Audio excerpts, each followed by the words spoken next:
The last couple of days been a couple really good days for us here at Xavier.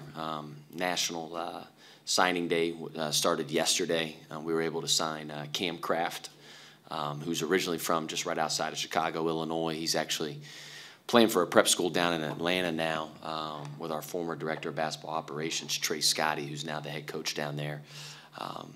Cam's a great young man. He comes from played on a terrific AAU team this past summer with Mean Streets, who plays on Nike EYBL, who's coached by Ty Streets, who's a tremendous coach. And he's great. I mean, he's a great young man. He's a gym rat, knows how to play, can really score the ball. You know, he's wired to score, whether it's at all three levels. I thought he was one of the best scorers in the country in this class of 2022. So really excited about adding him. And then we signed Tyrell Ward, who goes to DeMatha Catholic High School right outside of D.C. in Hyattsville, Maryland. Tyrell was a priority for us since day one. It's the first time I saw him. He's 6'7", he's long, athletic, he's tough, he competes, he can score at all three levels as well. You know, both guys are really good. I anticipate both young men to really impact our program in a big way. And they'll both continue to add to our culture and just the versatility of our roster. They can play a lot of different positions with their size and skill set. Moving on here to Kent State, you know, Kent State's is a really good team. You know, I've told our guys this, you know, right after Niagara, you know, we're going to be tested in a big way tomorrow night. You know, I have a high level of respect for Rob Senderoff, the head coach at Kent State, and their program. You know, you look, we played them a few years back, and they were up on us early on in the game.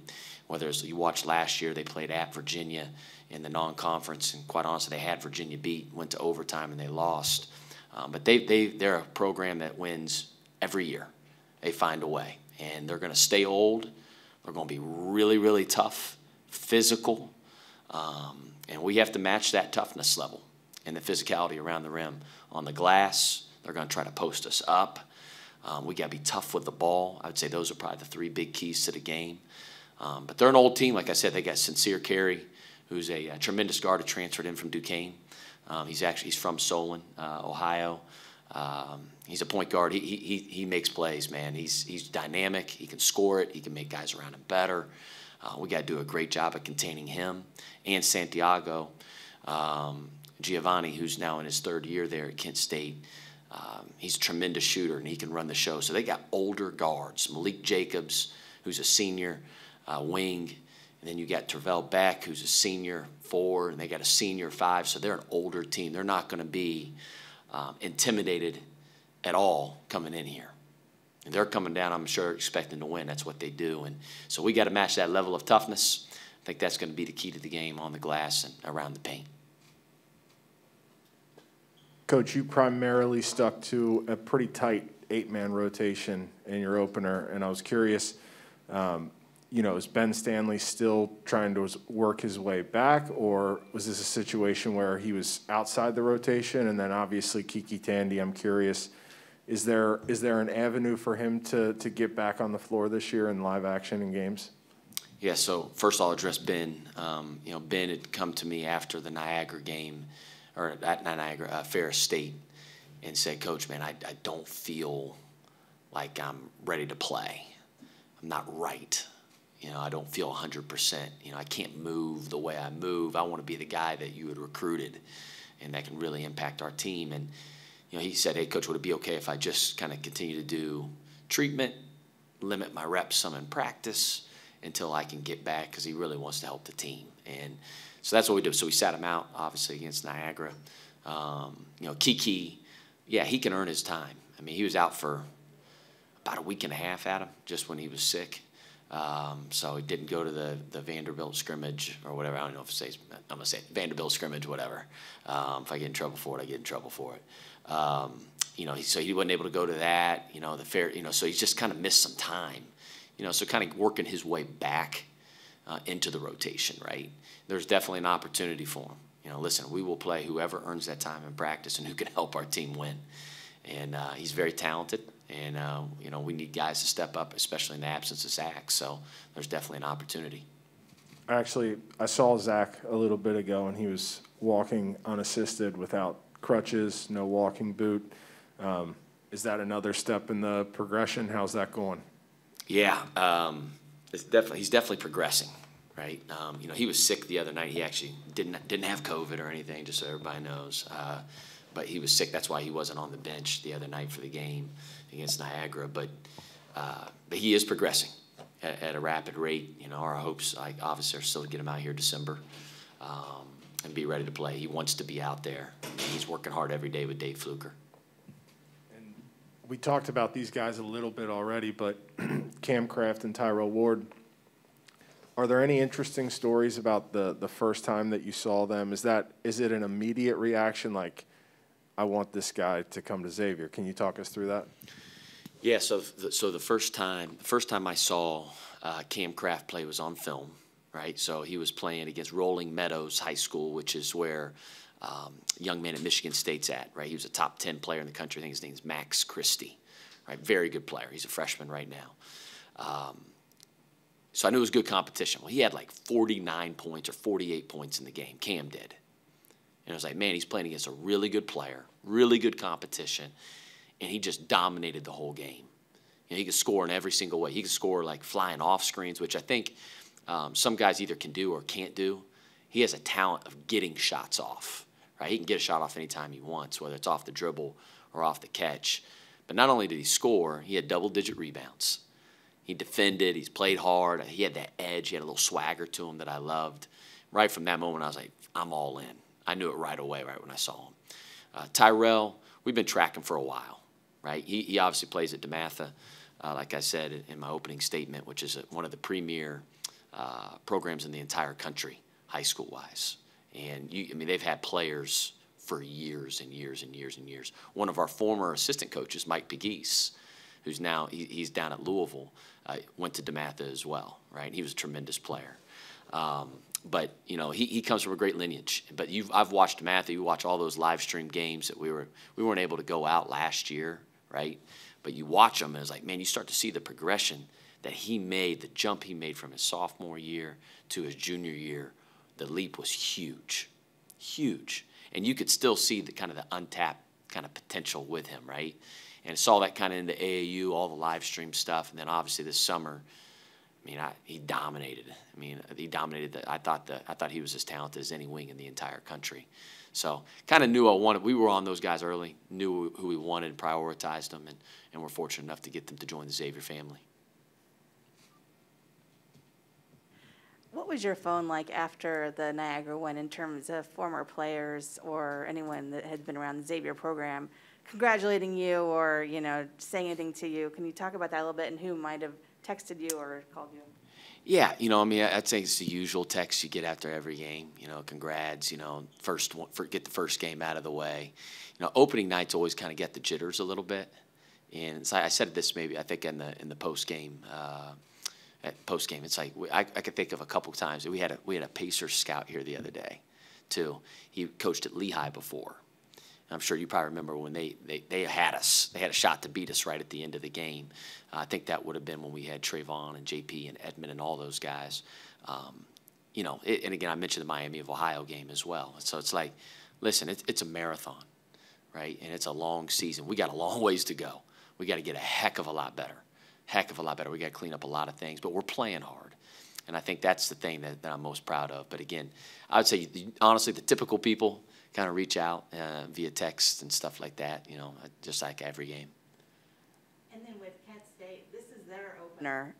So it's just curious to me how you're able to scout or maybe just piece together what you know about certain players, but their two top scorers from last season are gone. So what do you really look at when you're trying to kind of assess what Coach Senderhoff does? I mean, is it just more his system and you're just more preparing what you do to do it better than what they do? Yeah, it's hard. These early games are hard. It's like Niagara, you know, played a lot of matchup zone, a lot of all sorts of stuff, right? They really didn't do that last year. So it's like we had no idea, right, that was going to happen. You just got to kind of go with the flow. It's the same thing here with Kent State. We don't have any film on them from this year. I think they played in 2 of the private scrimmages or whatever you want to call them. They've played no games, no exhibition games, so we have 0 film. They could be playing completely different than they did last year. We just got to prepare for, you know, honestly, it's more about our system. We're going deep into personnel too, Shannon. because personnel's personnel. You know, Sincere Carey was a tremendous player at Duquesne. We watched a lot of film when he was at Duquesne, right? And you kind of see what his strengths and weaknesses are. Santiago's returning. You know, Marquise Jacobs is returning. Hamilton's returning. So Tervel Beck's returning. So you kind of see how they kind of used those guys last year. Now there's a good chance that they could play very different, you know, on the offensive end. But I think defensively they're going to be who they are. They're very systematic, tough, hard-nosed, man-to-man defensive team. I know analogies with players are not very exact, but do you see any of J.P. McCura and Kraft? Yeah, I always hate comparing guys, but they can really score. J.P. was wired to score coming out of high school, and that's what he did here. I think Cam's that way as well. Andy, you know, he's fearless. He's got some swagger to him. Yeah, I mean, I think there are some similarities, but Cam's his own guy. You know, I mean, they're different players at the same time.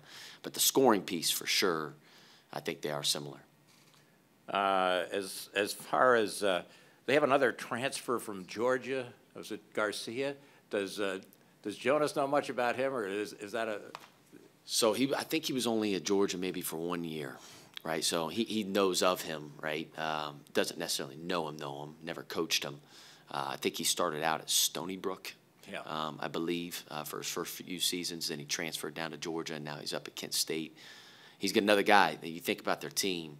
I mean, physically, I mean, he looks like he lives in the weight room. I mean, he's 235, 240 pounds, all muscle.